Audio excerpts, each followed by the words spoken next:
Hai semua wira-wira sekolah, selamat datang. Hari ini kita nak bongkar satu kuasa hebat yang ada pada semua orang, iaitu baik hati. Jom kita tengok macam mana amalan baik hati ni boleh jadikan sekolah kita tempat yang paling seronok. Okey, kita mulakan dengan satu soalan. Cuba ingat balik, pernah tak awak tolong kawan yang jatuh? Ataupun tolong cikgu angkat beg ke bilik guru? Mesti pernah kan? Itulah tanda-tanda awal awak ni memang seorang yang baik hati. Jadi, apa sebenarnya maksud baik hati ni? Dengar sini betul-betul ya, ia bukan sekadar perbuatan biasa tau. Ia sebenarnya satu kuasa hebat.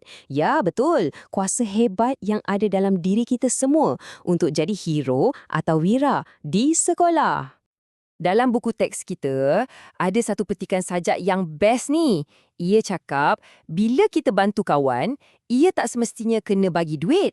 Kita boleh bagi tenaga kita, macam tolong angkat barang, atau kita bagi sokongan, macam cakap awak boleh buat pada kawan. Semua tu dikira bantuan tak? Ini dia maksud rasminya. Senang je sebenarnya. Baik hati ni maksudnya kita perasan bila ada orang lain dalam kesusahan. Kita peka dan bila kita tolong, kita buat dengan ikhlas. Ikhlas ni penting sangat. Maksudnya kita tolong sebab kita betul-betul nak tolong, bukan sebab nak harapkan balasan. Okey, sekarang masuk bahagian yang paling seronok. Macam mana kita nak guna kuasa hebat kita ni? Jom kita tengok cara-cara nak bantu orang di sekolah. Anggap je ni misi harian untuk semua wira macam awak. Misi bermula. Jom kita tengok satu cerita dalam buku teks. Bayangkan, makcik kantin yang selalu jual kari pop sedap tu tiba-tiba ditimpa musibah. Rumah dia terbakar. Kesian kan? Jadi, apa agaknya warga sekolah buat ya? Tengok ni, semua orang bekerjasama. Mula-mula, cikgu-cikgu dan murid-murid kutip derma. Lepas tu, bukan setakat bagi duit je tau. Mereka semua datang tolong kemas rumah makcik kantin tu. Hebat kan? Akhirnya, makcik kantin tu pun rasa gembira dan berterima kasih sangat. Inilah kuasa baik hati bila semua orang bekerjasama. Jadi, daripada cerita tadi tu, kita nampak ada 3 jenis bantuan utama yang seorang wira sekolah boleh bagi. Pertama, bantuan material, macam bagi wang atau barang. Kedua, bantuan tenaga, macam tolong bersih-bersih tu. Dan yang ketiga, bantuan sokongan moral. Contohnya, kita bagi kata-kata semangat supaya dia tak sedih lagi. Tapi ingat tau, misi kita tak semestinya kena besar-besar macam tu.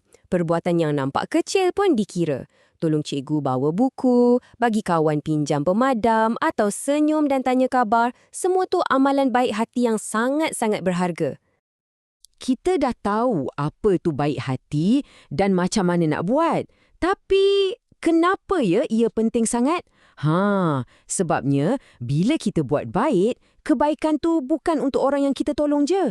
Kebaikan tu akan berbalik kepada semua orang, termasuklah diri kita sendiri. Cuba kita tengok perbezaan ni.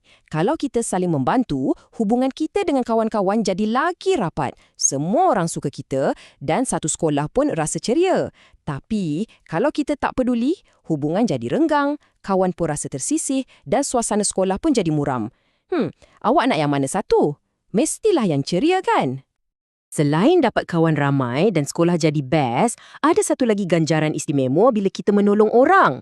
Ganjaran ni tak boleh nampak, tak boleh beli dengan duit. Ia adalah ganjaran dari dalam hati seorang wira.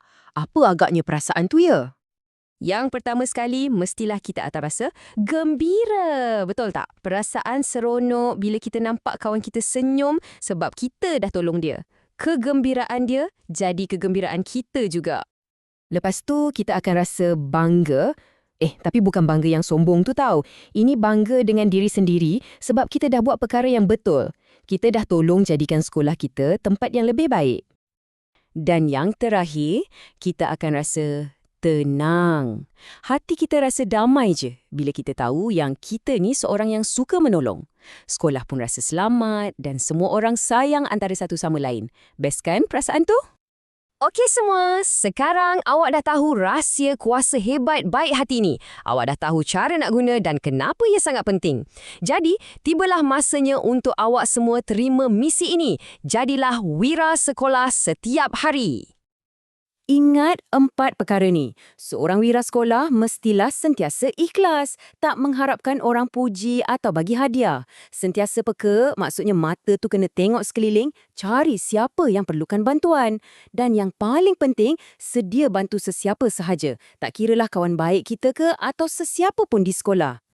Jadi, sebelum kita berpisah, saya tinggalkan awak dengan satu soalan terakhir. Cuba fikirkan siapa agaknya orang pertama yang awak akan bantu hari ini. Mulakan misi anda sekarang juga, Wira Sekolah. Jumpa lagi ya!